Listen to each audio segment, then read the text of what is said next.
Hey YouTube, it's Magician34, and I've got Budget Friday, your first installment where we're going to build a deck on an incredible budget. We're going to be running no EXs, none of this, super high value card stuff. We're going to build a very inexpensive deck that should be able to be quite successful at your local, maybe even at a city championship. That said, let's dive right into it. We're theming this deck around Samurott. Yes, he originally came in black and white, but he did get reprinted in Legendary Treasures, so we can definitely run him. He's got 140 HP, and his ability takes 20 damage off of every attack before he gets thumped by it. So basically he's got 160 base HP. They have to actually hit him to even just one-shot him.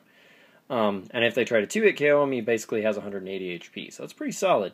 And Hydro Pump is 70, plus another 10 for every water on him, so basically he 2-hit KOs just about anybody. He's pretty solid. And he's a very good counter to Donphan. Donphan doesn't like him because the hit and run tactics don't work so well because of shell armor. And we've got a few other little tricks that will make that even harder for that deck. Plus, of course, he's a water type. So, that said, we're running 2 Duats. And you can run either one. I kind of prefer the 90 HP Boundaries Crossed one. The other one can attack for a little bit cheaper, but this guy does more reliable damage and he's got more HP. So he's probably the better bet. But honestly, for the most part, they're just going to sit on the bench and wait to evolve to Samurott for one turn, so it doesn't really matter. I just like 90 HP because it makes him a little less of a Lysander target. And we're running 4 Oshawott. The Oshawott you run doesn't really matter as long as he's legal, of course. I pulled this one and he looks pretty solid to me. So we're going to go with that Oshawott. Our support is going to be Berardic. He's got pretty solid HP, and his Igloo Hold powers up for a single double colorless energy or just 2 water energy. Pretty easy either way. Deals pretty hefty damage. A number of decks really don't appreciate it because of the extra damage for every retreat or every energy in the retreat cost. Pyro doesn't like this guy. The Metal deck doesn't like this guy because their retreat costs are so high.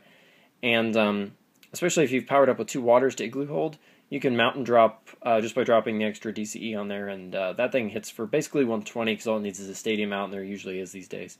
So he's pretty beefy backup. Good guy to have around. We're running 2 Cubchoo. I do strongly advocate the Plasma Storm Cubchoo just because we got Hail, and occasionally you might only be dealing, like, let's say 80 with your Hydro Pumps off Samurott because it's a water and a double colorless, and 80 and 80 is 160. That might not KO everybody, so 1 Hail, maybe 2 Hails will be enough to make sure you snag some extra KOs. So this guy he's a little bit more solid. He's my preferred Cubchoo, in case you get a chance to fire that off.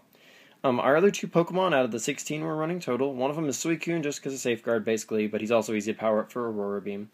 So that guy's just to stop the EXs. And we're also running Spiritomb. Just slap him down as quickly as you can. He blocks Ace Specs, so that takes care of a lot of other stuff that other decks have. Since we don't run one, he doesn't hurt us at all. And his Hex Mirror makes him a very nice early game Pokemon, but late game he can do some cool tricks too. So anyway, there's your Pokemon lineup. We're keeping our supporters pretty straightforward. We got 13 of those. We're running 4 Sycamores. Obviously, you can run Juniper too, either way. This guy just felt a little different for me, so that's why I'm opting for him. We're running 3 Ns, because a lot of time I think our plan is going to be in the early game. We're going to end up having to sack some Pokemon off, take some early KOs. N is going to help us out by punishing our opponents for early leads and helping us take control in the late game where we may be a lot harder to argue with. So N is definitely going to be a 3 of. And we can get a lot of basics onto the bench, so Colress is a good option. And a lot of decks like to set up too, so with lots of basics these days. So Colress is definitely a good support at 2. We're running 2 Skylas. We're not running a third because we have a fair amount of draw power already. But we do still have lots of things that we would like to hit with Skyla, of course, so she's a 2 of. She's going to be a little hard to get hold of too, so I'm trying to be conscious of that. We're running 1 Lysander. 2, we don't really need them. Our ability to pull things from the bench isn't that necessary in this deck. So we're just running the 1 Lysander, and multiples of him lead to you getting him early in the game when you kind of curse his existence. So just 1 is fine. And our last support is kind of an interesting one, but it makes a lot of sense in this deck. We're running Iris. None of our Pokemon are worth 2 prizes, so it's really easy to set her up. If you get her early game, don't worry, just discard her to Sycamore or whatever, and that's fine. It won't hurt you a bit. And late game, this thing can be a really big powerhouse, letting you swing an extra 40 or 50. You can Versus Seeker her back when the card draws in is important and just go whack and set up some very big unexpected KOs. This can easily net you 2 extra prizes off an EX. So very solid supporter we're running there. We're running 17 non-supporter trainers.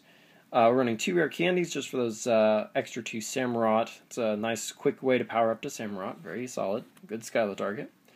We're also running 2 Evo sodas, which can help us get Oshawott to Dewott or Dewott to Samurott, and then it can also turn Cubchoo's into Berardics. So pretty versatile. We're just trying to make as many different paths to Samurott as possible, so it's opening up options. We're not depending on any one given way of doing it. And like I said, we got a fair amount of draw power, so we should be okay. We're running 2 Ultra Balls. This basically just facilitates your evolution. And it's just a good search card. It's just a really solid card to run all around. Alright, now the shenanigans begin. We're running 2 Training Centers. Drop it with a little bit of judiciousness, but really you can play this thing with a pretty reckless abandon too. A lot of decks don't appreciate it, just because they run a lot of EXs. This gives plus 30 HP to your stage 2s and stage 1s, so all your big hitters basically in the deck get an extra 30. That makes Samurott go up to 170 and Berardic go up to 160. So 160 on Berardic makes him very hard to one-shot. And the other cool thing about that is that Samurott with 170 is basically Samurott with 190 because of his ability, which makes him very difficult to argue with.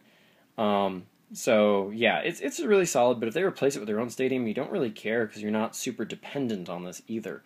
And you can always save them. If their stadium is going to be important to them, you can save these and then just use it to overwrite their stadium, get rid of it, get rid of their effects at a good time. So it's just a good solid inclusion. Now here, as I said, the shenanigans begin. We're running 2 Hard Charms. These are for Samurott. This basically gives him, instead of plus 20 resistance, plus 40, because this is blocking another 20. And when you start taking 40 away from every one of your opponent's attacks, it adds up quickly. It makes Samurott very hard to argue with. You can set him up and do little, just rack up damage turn after turn, which is the plan. It's just a fun way to mess with people, too. Play with a little bit of caution, like I say. Don't just slap it down automatically, but you'll find this card can be very, very useful, and your opponents will not like you for it either, which is always a bonus. We're also running 2 Silver Bangle, because everybody in the deck, without exception, can run Silver Bangle. It may not hit everybody, but most of the things we're going to be worrying about are going to be the EXs your opponents are going to carry, obviously. This is another 30 damage. Combine this with the likes of, say, Iris, for example, and you can be pounding out some pretty heavy damage on people and hitting pretty hard. Makes Samurott and Berardic both pretty fearsome. So we're also running 1 copy of Professor's Letter. It's just basically as a Skylar target, just to make sure you keep your energies coming. But we have a pretty fair supply of energy. Still, nice to run it. It's always a good option. That's why we're running 1 of it.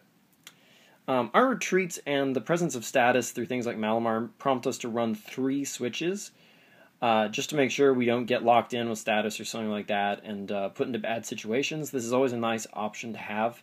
And we are going to opt for 3 because we're not running float stones. We don't have Killdeer or anything like that. So we're definitely running 3. And last but not least, we are running 1 Versus Seeker. The necessity for some of the other cards in here, I think, kind of whittled me down to 1, but that's okay because we got, like I said, we have draw power. Our deck is pretty good at getting what we need out.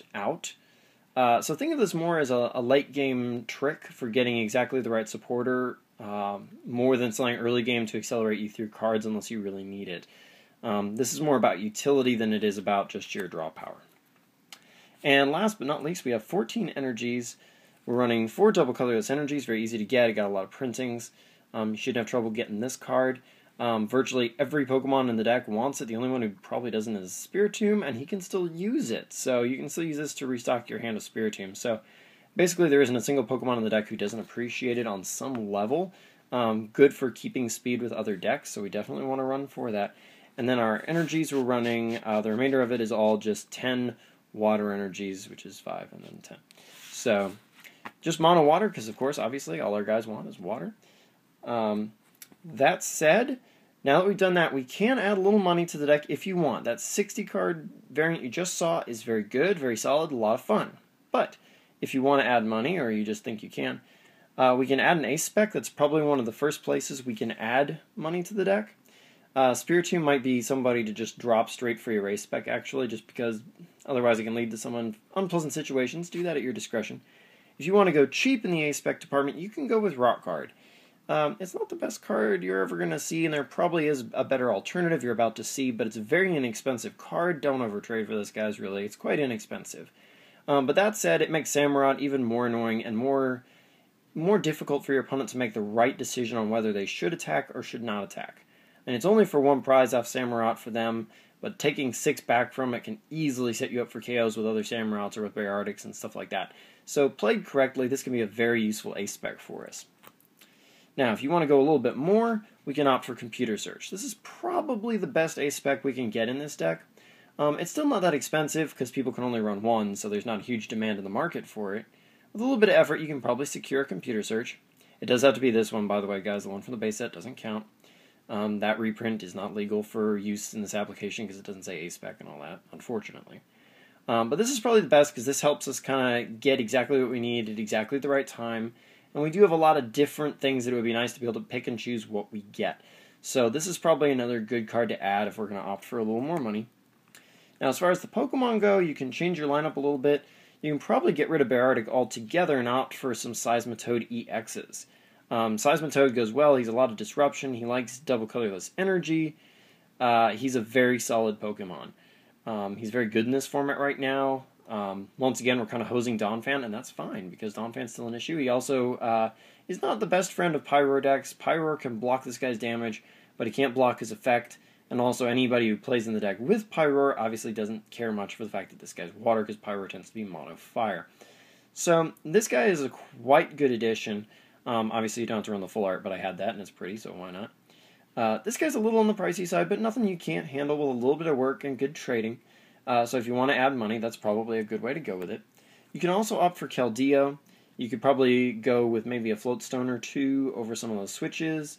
Or just run him straight. His Secret Sword hits pretty hard, and his Rush-In is nice for getting around some of your retreat costs. So if you want to get around, if you want to add a little more money this way, and you feel like Keldeo is something you need for his Rush-In retreat kind of shenanigans, that's a good way to go, and he can always just rush in and attack too if you prefer, because he too appreciates a good double colorless energy. So there are some suggestions for adding money, and this has been the Samurott Budget Deck. And until next time, guys, like, comment, subscribe, share, and check out my channel for more cool videos.